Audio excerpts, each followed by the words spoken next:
Okay बच्चों, subject mathematics, NCERT book, chapter 2 polynomials की हम जर्नी करेंगे। जैसा कि चैप्टर 1 में हमने 14 या 15 वीडियो के माध्यम से उस चैप्टर की जर्नी की थी और उस चैप्टर्स को में जो भी टॉपिक था, कुछ सब टॉपिक्स थे, उनको हमने समझने का प्रयास किया था। तो आज हम चैप्टर 2 पॉलिनोमियल्स का शुभारंभ कर रहे हैं।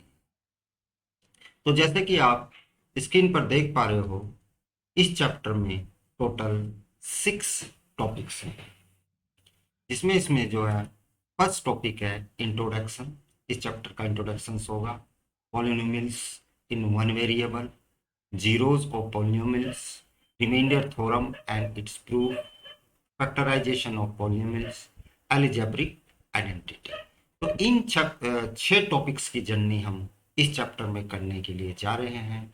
वन बाय वन चैप्टर को हम समझने का प्रयास करेंगे और देखेंगे कि इस चैप्टर में क्या क्या चीज होती है और कैसे होती है। तो चलिए हम फर्स्ट टॉपिक इंट्रोडक्शन से स्टार्ट करते हैं। देखिए, इंट्रोडक्शन के अंदर जो है सबसे पहला जो एक पॉइंट आता है, वैसे ये इंट्रोडक्शन पार्ट्स कुल मिलाकर अगर देखें हम, तो ये आपने जो 6-7 क्लास में जो इसके बारे में पढ़ा है, हम उसी नॉलेज को हम रिफ्रेश करेंगे। पॉलिनोमियल्स जो है ये अलजेब्रा है, यानी polynomials is the part of algebra. ये एक अलजेब्रा है। तो ये अलजेब्रा क्यों है? सबसे पहले हम ये समझते हैं कि अलजेब्रा क्या होता है। अलजेब्रा क्या होता है, सबसे पहले हम इसी चीज को समझने का प्रयास करते हैं। चलिए अलजेब्रा के बारे में डिस्कशन करते हैं। चलिए मैं ये बोलता हूं कि सपोज करो एक रेक्टेंगुलर आपके सामने दे दिया जाए और आपसे ये बोला जाए कि सपोज करो कि इसकी लेंथ x है, ब्रीथ इसकी y है, आप इसका एरिया फाइंड आउट कीजिए। तो इसका जो एरिया होगा, आप जो होता है क्या होता है, लेंथ इनटू ब्रीथ होता है। Means a is equal to x into y, और आप ये कर सकते हो a is equal to x dot y. तो ये क्या हुआ, ये निकल के आया आपका एरिया। अब ये एरिया किस फॉर्म में आया निकल के, ये क्या कहलाया, ये कहेगा मैथमेटिकल एक्सप्रेशन। ये क्या कहलाएगा, mathematical expression. Mathematical expression, mathematical expression. इसका मतलब क्या हुआ कि आपके सामने एक प्रॉब्लम आई, ये एक प्रॉब्लम थी, और आपने इस प्रॉब्लम को कुछ स्टेप लेकर के सीधी जो है मैथमेटिकल एक्सप्रेशन में शो कर दिया।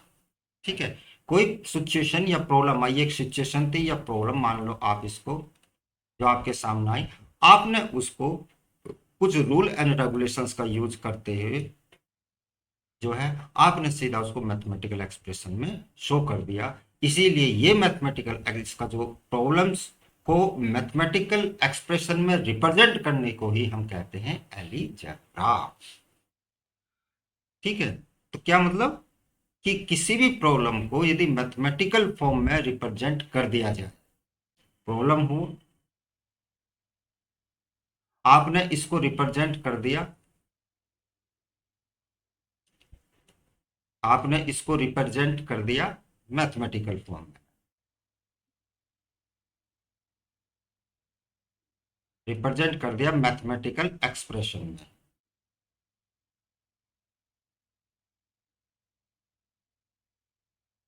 तो ये कहलाएगा अलजेब्रा। अलजेब्रा, इसका मतलब अगर हम इसके स्टैंडर्ड डेफिनेशंस की बात करें, वैसे तो आवश्यकता नहीं, लेकिन फिर भी पता होना चाहिए। Algebra is a branch of mathematics that help in representation of problem in form of mathematical expression. यही तो मैंने बताया आपको। तो algebra is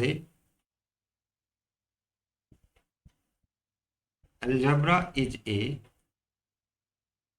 branch of mathematics,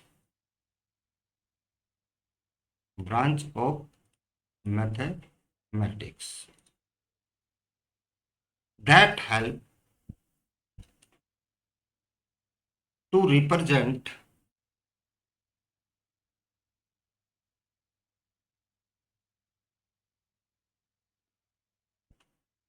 to help in representation of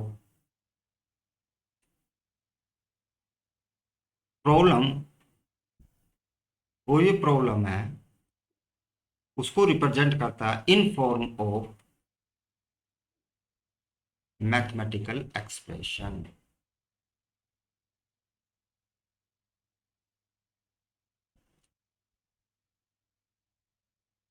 आपने इस प्रॉब्लम को मैथमेटिकल एक्सप्रेशन में रिप्रेजेंट कर दिया। आप एक सेकंड दीजिए लीजिए। सपोज करो कि आपके पास ये एक रेक्टेंगुलर दिया जिसकी लेंथ x थी और ये y थे। आपसे पैरामीटर पूछा, आपने पैरामीटर्स का जो है इसमें करके 2x + y ये कर दिया, तो ये आपने इस प्रॉब्लम को भी मैथमेटिकल एक्सप्रेशन में रिप्रेजेंट कर दिया, तो ये हुआ अलजेब्रा। अब इसमें आप देख रहे हैं ये अलजेब्रा के अंदर आपको कुछ ये अल्फाबेट्स नजर आ रहे हैं, जैसे कि एक्स ए है, एक्स है, वाई है, यहाँ पे ये 2 है।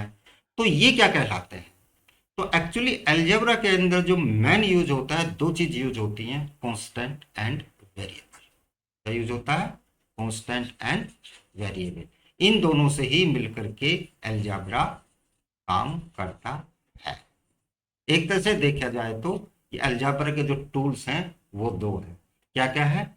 एक आपका है कांस्टेंट,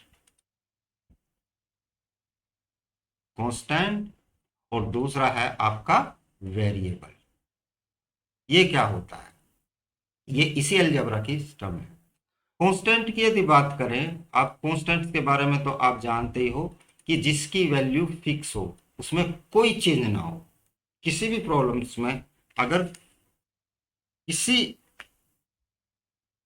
की वैल्यू, सिंबल्स की वैल्यू या किसी सिंबल्स की वैल्यू फिक्स हो जाए, ये सिंबल्स ही तो होता है। जैसे 2 एक सिंबल्स है, बिल्कुल फिक्स है, इसकी कोई वैल्यू चेंज नहीं होती। पाई है, कोई चेंज नहीं होती। पाई है, कोई चेंज नहीं होती। 9 है, -8 है, ये सब क्या कहलाते हैं? ये कहलाते हैं कांस्टेंट। तो any symbol, A symbol which has fixed value is called constant. A symbol which has fixed value, which has fixed value, which has a fixed value is called constant।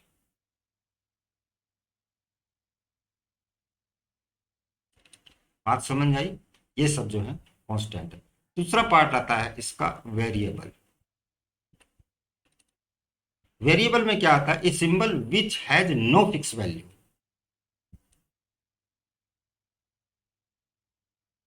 A symbol which has no fixed value is called variable,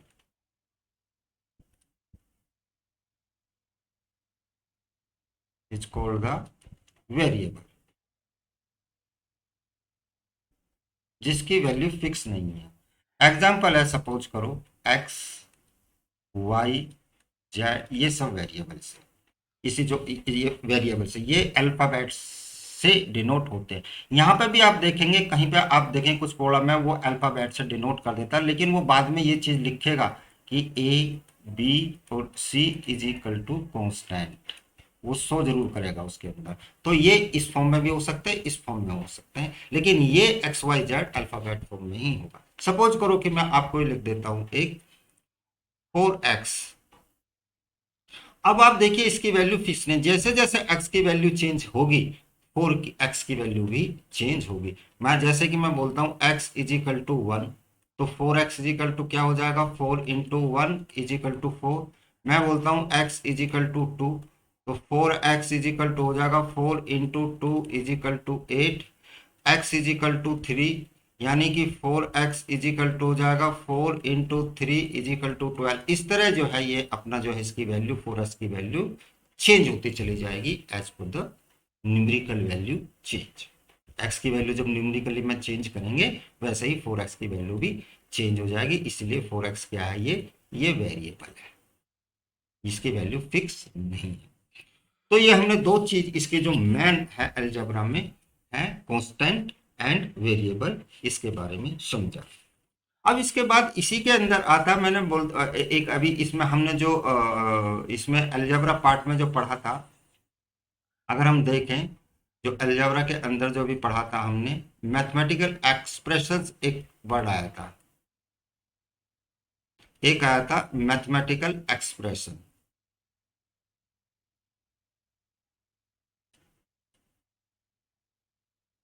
mathematical expression, इसको हम जो है एलिजेब्रिक expression भी बोल देते हैं, algebraic expression भी कहते हैं। अभी मैंने बोला था ये मैथमेटिकल एक्सप्रेशन किस फॉर्म में लिखा था, ये लिखा था a is equal to x y और a is equal to x, ये 2x plus k Y something कुछ करके मैंने दो मैथमेटिकल एक्सप्रेशन का एग्जांपल दिया था जब हमने अलजेब्रा की डेफिनेशन ली थी। तो वो मैथमेटिकल एक्सप्रेशन मींस एलिजेब्रिक एक्सप्रेशन। तो अभी हम यहाँ इसके स्टैंडर्ड डेफिनेशन देखेंगे कि एल्जेब्रिक एक्सप्रेशन क्या होता है।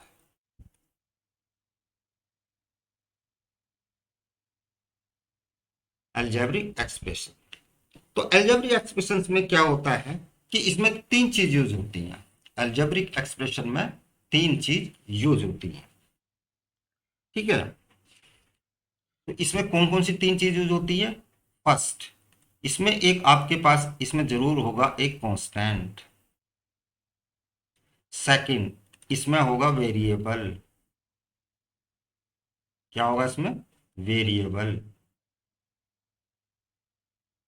और तीसरी चीज इसके अंदर होगा मैथमेटिकल ऑपरेशन या अर्थमेटिक ऑपरेशन। अर्थमेटिक ऑपरेशंस के बारे में आपने बहुत अच्छे से पढ़ा हुआ है, बताइए। अर्थमेटिक ऑपरेशन, अर्थमेटिक ऑपरेशन में चार आते हैं, प्लस माइनस मल्टीपल डिवाइड। तो यदि किसी भी एक्सप्रेशन में तीनों चीज मिल जाती हैं तो बन जाता है एलिजेब्रिक एक्सप्रेशन। आप देख लीजिए, जैसे मैंने लिखा a is equal to x y, अभी इसमें नहीं है तो यहाँ पे वन है, अगर नहीं है तो वन। देखिए ये कांस्टेंट आ गया, ये दोनों वेरिएबल आ गई और दोनों के बीच में मल्टीपल आ गया, कंप्लीट हो गया, तो ये बन गया algebraic expression. p is equal to 2x plus k y, अब आप देखिए p, ये दोनों वेरिएबल आ गए, ये कांस्टेंट आ गया, बीच में ये प्लस साइन हो गया, ऑपरेशन आ गया।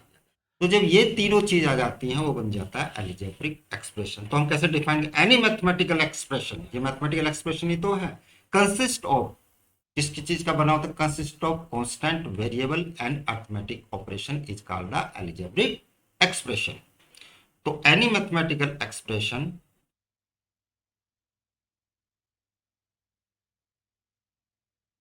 Any mathematical expression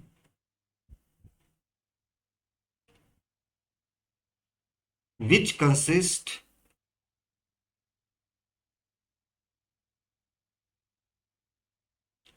consist of constant,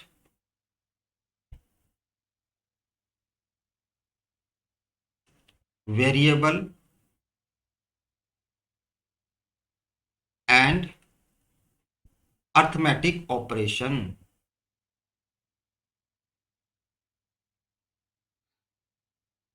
arithmetic operation is called algebraic expression. It's called algebraic expression.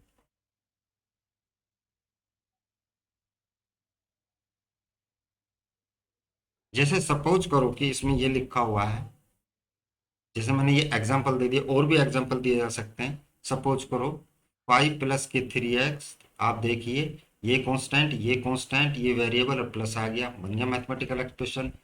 2x² plus के 4x प्लस के 5, ये देखिए ये कांस्टेंट आ गया इसके अंदर, और बीच में ऑपरेशनल साइन आ गए प्लस माइनस करके।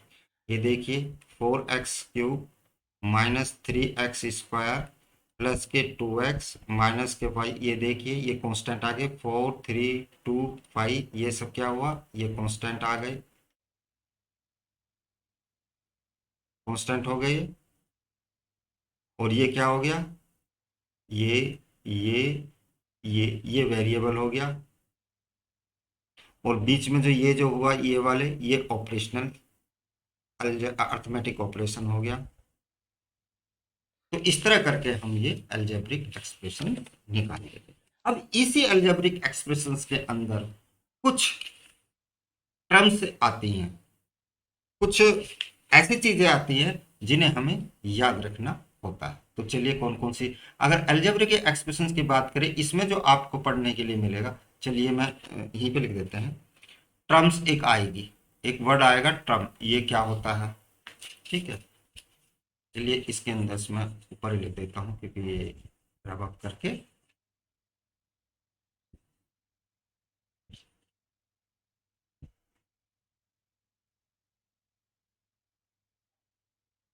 अलजेब्रिक एक्सप्रेशंस के बारे में अभी हमने पढ़ा।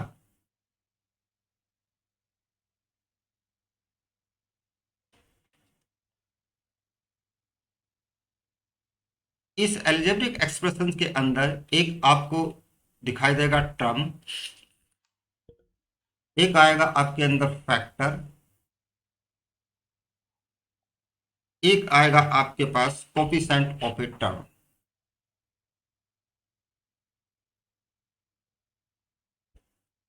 ये तीन चीज इस अलजेब्रिक एक्सप्रेशन में आपको मिलेंगी।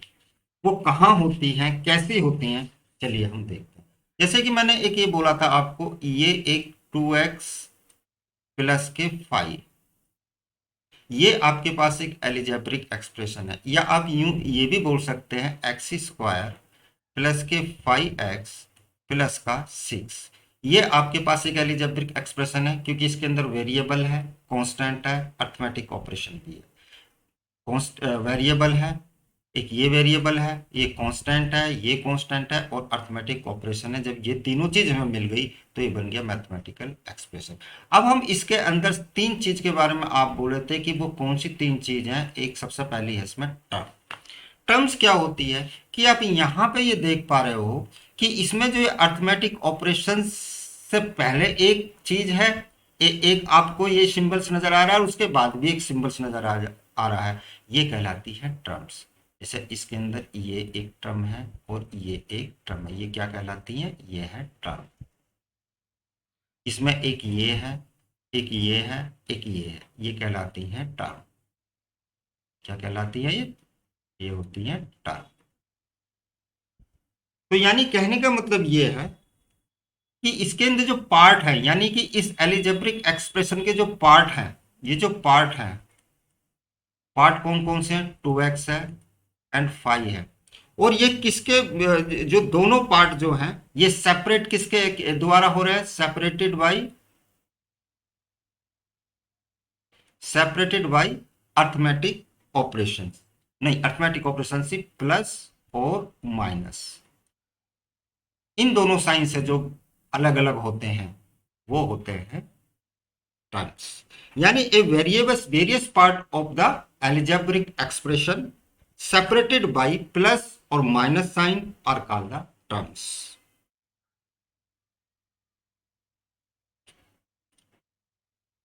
Various part of algebraic expression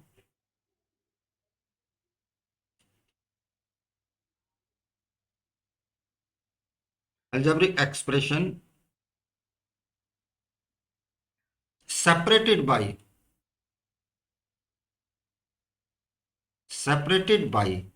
plus or minus sign is called term।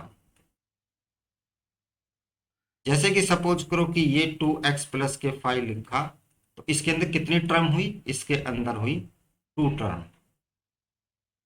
कौन कौन सी, ये आपके पाई 2x और 5। वहीं पे अगर मैं लिखूं कि x² प्लस के 5x प्लस का 6, इसमें कितनी टर्म हुई, इसमें हुई 3 टर्म। कौन कौन सी हुई, x² हो गया, 5x हो गया और 6 हो गया। यही जो है प्लस साइन से सेपरेट हो गई। ठीक है, ये कहलाती है टर्म। इसके बाद इसमें एक आता है फैक्टर। क्या आता है, फैक्टर। चलिए यहीं पर कर देते हैं।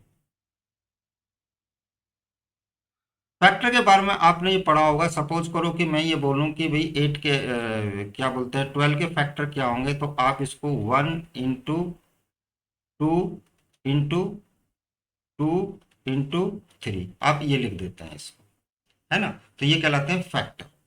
तो इस फैक्टर्स का मतलब क्या है कि every term is formed by product of factor. जो हर टर्म्स है, अब ये टर्म्स तो आपने निकाल दी। ये देखिए एक टर्म्स है, सपोज करो कि 2x प्लस के 5। इसमें अगर मैं टर्म की बात करूं तो आपके पास एक तो 2x है और एक 5 है। इसमें जो हर टर्म्स जो है, अगर हम इस टर्म्स की बात करें, ये फैक्टर से मिलकर के बनी हुई है। 2 के फैक्टर 1 मल्टीपल 2, ये भी जो 1 इंटू 5। तो ये फैक्टर्स कहलाते हैं कि आपने इसको फैक्टर्स कर लिया, है ना। अगर मैं जैसे सपोज करूं तो 2 इंटू 3 हो जाएगा। तो एक्चुअली क्या है कि एवरी टर्म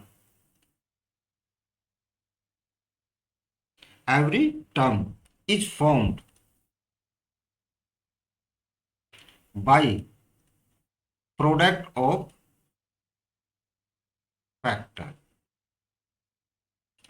और दूसरे इसमें कंडीशन ये है कि किसी भी टर्म्स के जो फैक्टर होंगे, अगर उस किसी एक फैक्टर से उस टर्म को डिवाइड करेंगे, उसका रिमाइंडर 0 आना चाहिए। जैसे सपोज करो कि क्या कहना चाहते हैं, जैसे सपोज करो कि मान लीजिए कि आपसे मैंने पूछा कि क्या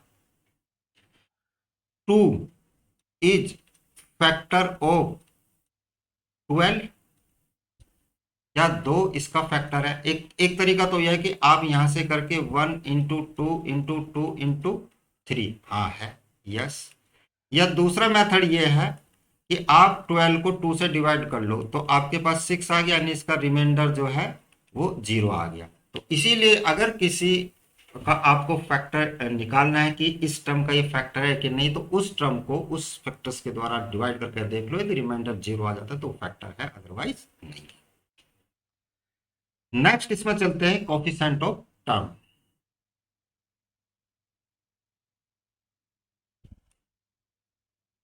कोफिशिएंट ऑफ टर्म। तो कोफिशिएंट्स ऑफ टर्म्स क्या होता है, देखते हैं।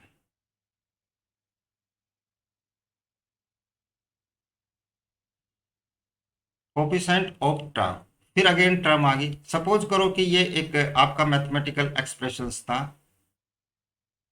आपका मैं निकाल देता हूँ 12x प्लस के 9। ठीक है, इसके अंदर ये वेरिएबल है, कांस्टेंट है और बीच में अरिथमेटिक ऑपरेशन। तो कोफिशिएंट ऑफ टर्म्स क्या होता है कि इसमें किसी भी टर्म्स, ये एक टर्म्स है इसके, अगर इस टर्म्स का आप फैक्टर करेंगे तो 1 into 2 into 2 into 3 into x, ये इसके फैक्टर होंगे। तो इसका मतलब ये क्या हो जाएगा, factor of 12x is equal to 1 2 2 3 and x, ये इसके फैक्टर होंगे।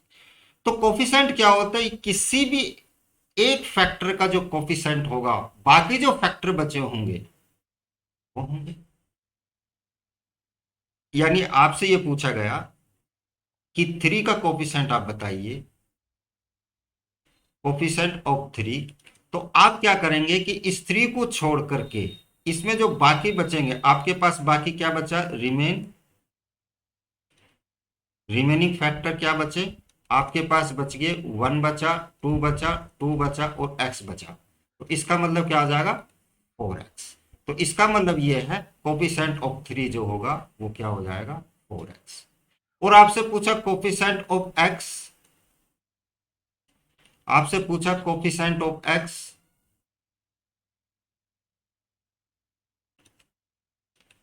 कोफिशिएंट ऑफ एक्स क्या जो होगा, तो इस कोफिशिएंट ऑफ एक्स में देख रहे हैं आप, इसको छोड़ देंगे, आपके पास क्या बचा, 1 बचा, 2 बचा, 2 बचा, 3x, ये तो इसका है, और आपने इसको हटा दिया यहाँ से, तो आपके पास क्या बच जाएगा, 12।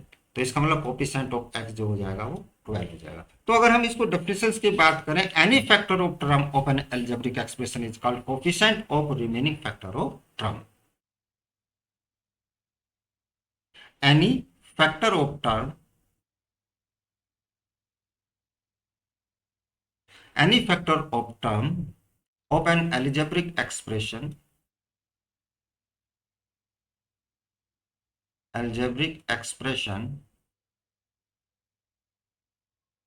is called coefficient of remaining term, remaining factor of term। Suppose करो कि मैं ये यहाँ पे लिखा हुआ एक टर्म आपके पास आती है 15x, और आपसे पूछा कोफिशिएंट ऑफ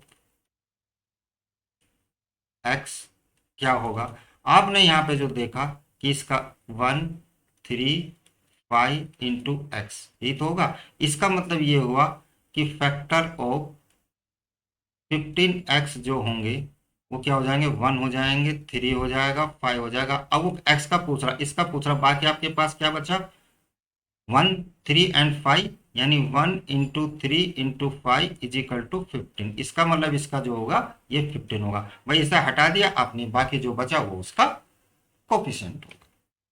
बात समझ आई कि नहीं है? ओके।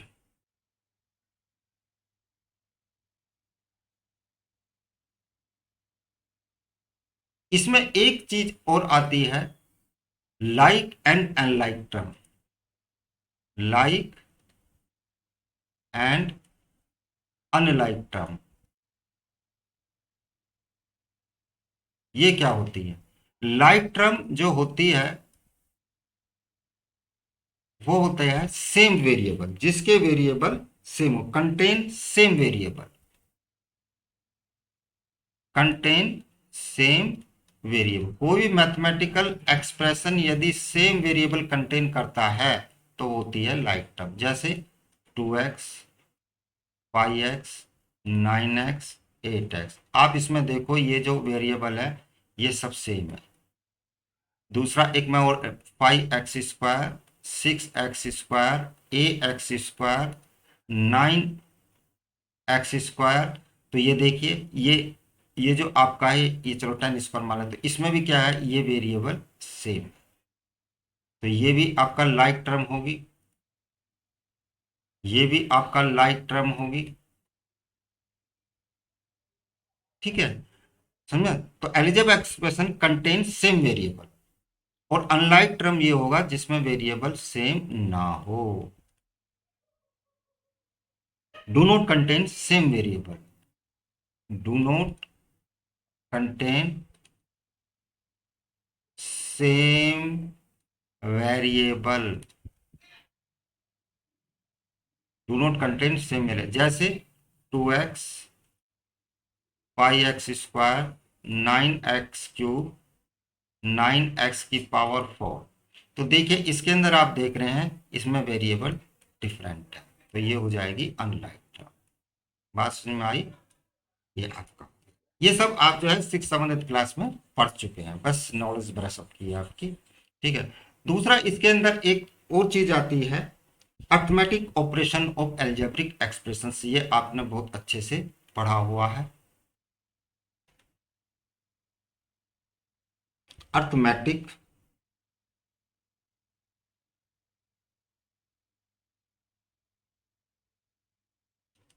अर्थमेटिक ऑपरेशन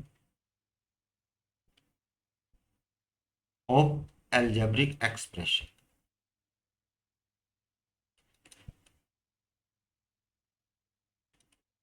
ये क्या होता है?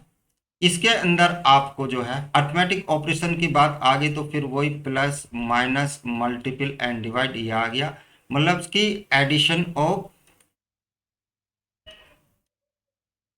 Algebraic expression,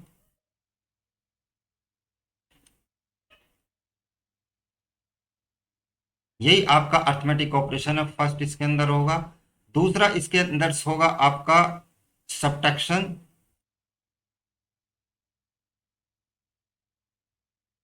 of algebraic expression.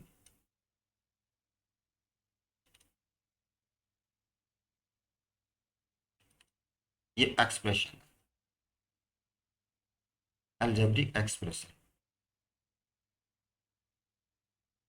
कि हम दो एल्जेब्रिक एक्सप्रेशन दे दिया, किस तरह हम उसको डिवाइड करेंगे, और मल्टीप्लिकेशन ऑफ एल्जेब्रिक एक्सप्रेशन,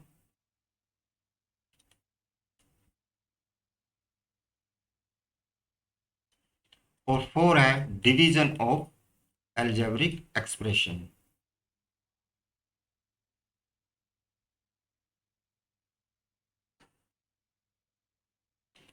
ये चार चीज मिलकर के बन जाती हैं arithmetic operation of algebraic expression.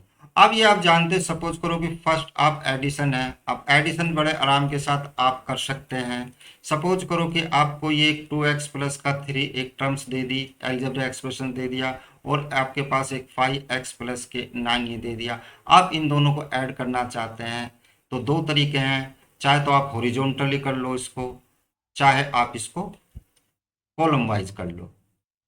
इसकी अगर आप करते हो तो इसका मतलब ये होगा, ये लाइक टर्म से लाइक लाइक टर्म ऐड हो जाती हैं, तो 7x और 9 3 12, ये आपका हॉरिजॉन्टल है। और कॉलम की बात करेंगे तो 2x प्लस के 3 और 5x प्लस के 9, इसको ऊपर नीचे लिख करके ऐड कर देंगे, यानी 7x प्लस के 12 से। ठीक हो गया। जहां तक सब्ट्रैक्शंस का बात है,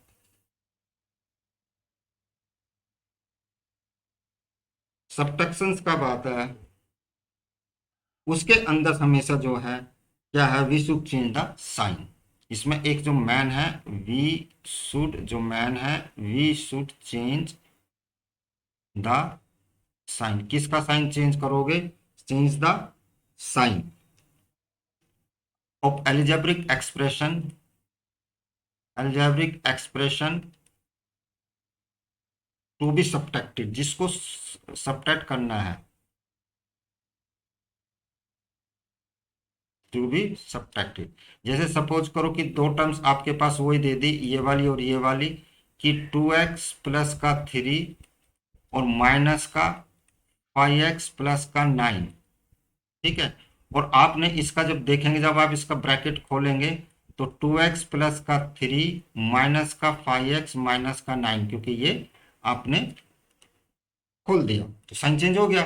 जो प्लस था ये माइनस हो गया, ये प्लस था ये माइनस हो गया, और आपने लिखा माइनस के 3x और माइनस का 6, आंसर हो गया। और अगर आप कॉलम फॉर्म में लेकर के चलेंगे, इसको मैं यहाँ पे कर देता हूँ कि 2x प्लस का 3 और 5x प्लस का 9, और आपको सब्ट्रैक्ट करना है तो ये प्लस है, तो यहाँ साइन आपने चेंज कर लिया, तो माइनस के 3x और माइनस का 6 यहाँ। इस तरह करके हम इसको कर लें। तीसरा इसके अंदर है आपका मल्टीप्लिकेशन। आप शायद मल्टीप्लिकेशन कर सकते हैं आराम के साथ। मल्टीप्लिकेशन थर्ड पार्ट है। आप 8th क्लास में कर चुके हैं। सपोज करो टू टर्म्स है, 2x प्लस का 3 और 5x प्लस का 4। आराम के साथ इसका मल्टीपल इसमें, इसका मल्टीपल इसमें। इसमें एक चीज का विशेष ध्यान रखना है कि जब सेम साइन मल्टीप्लिकेशन होता है तो प्लस रहता है, same sign product of same sign, product of same sign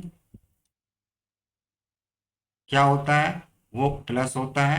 and product of different sign,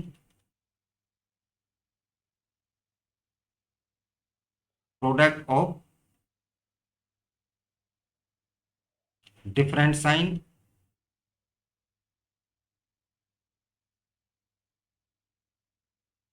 वो नेगेटिव होता है। अब देखिए ये भी प्लस, ये भी प्लस, तो आपके देखो 20 आ गया, 20x स्क्वायर आ गया, क्योंकि एक्स एक्स की एक्स स्क्वायर आ जाएगा। और जब इसका मल्टीपल इसमें करेंगे तो आपका 8x आ गया। बट देखो ये भी प्लस में, ये प्लस का सेम साइन है तो ये प्लस आ गया।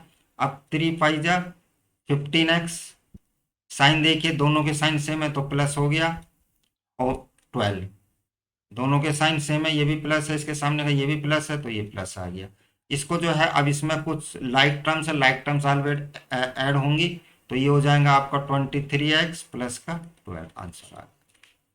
और इसी तरह आप जो है फोर्थ पार्ट जो डिवाइड भी आपने किया जरूर होगा, उसको मुझे करने की आवश्यकता नहीं है। वैसे में जब पॉलीमिल्स हम करेंगे तो उसमें डिविजन्स के बारे में ओपनली में बताऊंगा। फिर भी जैसे कि सपोज करो आपको ये है कि यही है आपका 20x² प्लस के 20x प्लस के 2, इसको डिवाइड करना है आपको x प्लस के 1 से। आप उसी तरह करके यहाँ पे x प्लस के 1 लिखेंगे, और ये आप 20x² प्लस के 20x प्लस का 2 लिखेंगे। इसका फर्स्ट हम लेंगे, इसका फर्स्ट लेंगे, और इस तरह इसको डिवाइड करते हुए चले जाएंगे। बाकी मैं इस डिवीजन पार्ट को ओपन टाइम बहुत अच्छे से बड़े तरीके से पॉलीमिल्स इन वन वेरिएबल में डिस्कशन करूँगा। तो चलिए बच्चों, क्योंकि वीडियो ये लंबी होने वाली है, 36 मिनट्स हो चुके हैं, इसलिए हम इसको यहीं पे ही भी बंद करते हैं, और हम next topic polynomials in one variable लेकर के फिर दोबारा नई वीडियोस में लेंगे। और बच्चों आपकी समझ आया होगा। Thank you.